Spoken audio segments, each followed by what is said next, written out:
ब्रह्मास्मि, आत्मा के रूप में जो ब्रह्म मेरे अंदर विद्यमान है, तत्त्वमसि, वही ब्रह्म तुम्हारे अंदर है। प्रज्ञानम ब्रह्मा, बुद्धिमत्ता, प्रज्ञा, यही ब्रह्म है। ब्रह्म और कुछ नहीं है। अयम आत्मा ब्रह्मा, आत्मा ही ब्रह्मा है। अब मैं वैसे ही आपसे कह रहा हूं, आप में से बहुत सारे लोग ने मेरे भी तिलक लगाया। कभी गौर किया है कि हमारी महिलाएं बिंदी लगाती, तिलक लगाते लोग, इसका क्या उद्देश्य? कभी गौर किया? किताबों में लिखा हुआ है।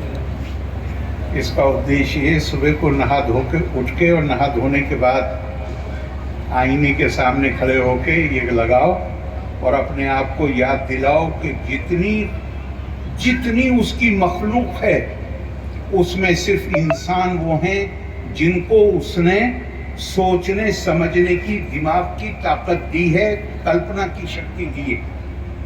और कल्पना का मतलब क्या है? जो जीव वो हैं जिनके पास कल्पना नहीं है, वो जीव केवल अपने लिए जीते हैं।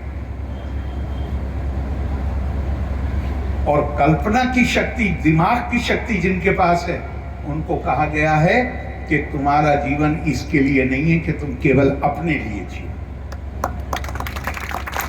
तुम्हारे ऊपर हर उस व्यक्ति का अधिकार है जो तुमसे किसी भी तरह कम है।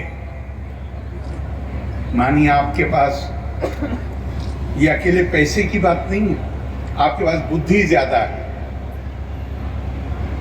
एक आदमी है जो बेचारा कम बुद्धि का है, उसका अधिकार है आपके ऊपर। अगर आप उसकी मदद करते हैं तो आप उसके ऊपर मेहरबानी नहीं करते। आपके पास पैसे हैं, मालिक ने दिए हैं, एक गरीब आदमी है, आप उसकी मदद करते हैं, मेहरबानी नहीं करते।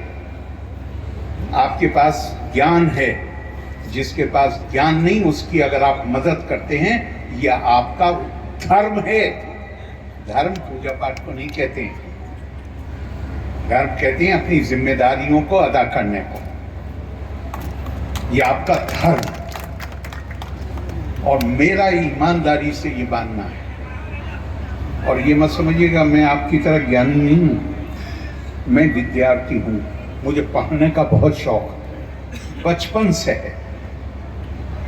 और जितना मैं पढ़ता हूं उतना ही मुझे कोई संदेह नहीं रहता मेरे दिमाग में कि भारतीय संस्कृति अकेली संस्कृति है जो दुनिया में समावेशी संस्कृति है। क्योंकि ये संस्कृति ना तो आस्था से परिभाषित होती है, ना भाषा से परिभाषित होती है, ना खाल के रंग से परिभाषित होती है। हमारे यहाँ तो क्या क्या, भारतेषु स्त्रिया पुरुषो नाना वर्णा प्रकृतिते नाना देव अर्चने युक्ता नाना कर्माणि कुर्वते। भारत में अलग अलग रंग के, नस्ल के लोग हैं।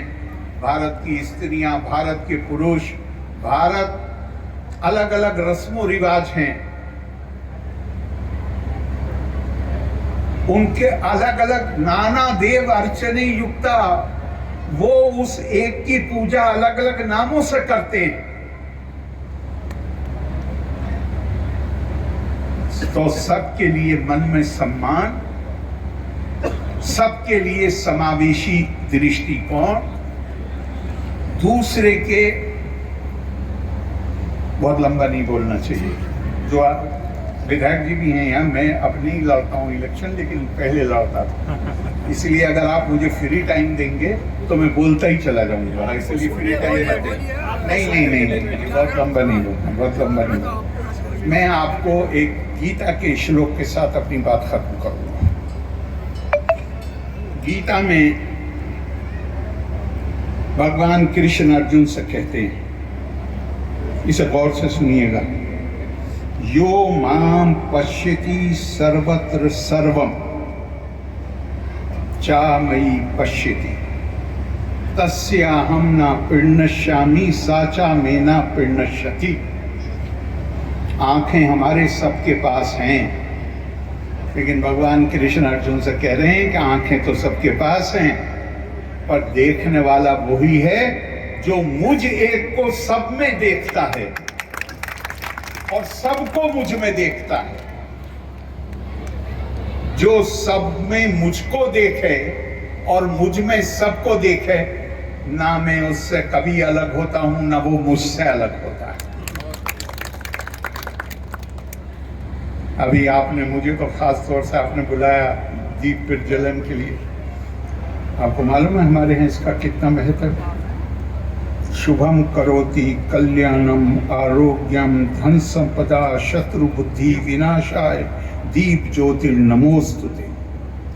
दीप ज्योति पर ब्रह्मा दीप ज्योतिर्जनार्दना दीपो हर्तु मे पापम दीप ज्योतिर्नमोस्तुते। दीप का मतलब ही ये है, ये जिस भारत की संस्कृति ज्ञान की संस्कृति है और ज्ञान की उपमा दीपक के साथ दी गई। दीपक जब दूसरे दीपक को उसकी लौ को रोशन करता है, उसकी अपनी रोशनी कम नहीं होती, हाँ औरों में रोशनी आ जाती, वो बनी है। ये हमारी संस्कृति का पैगाम है।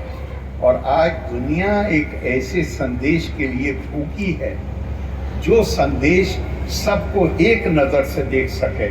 और अगर ये क्षमता किसी के अंदर है तो ये भारतीय संस्कृति के अंदर है।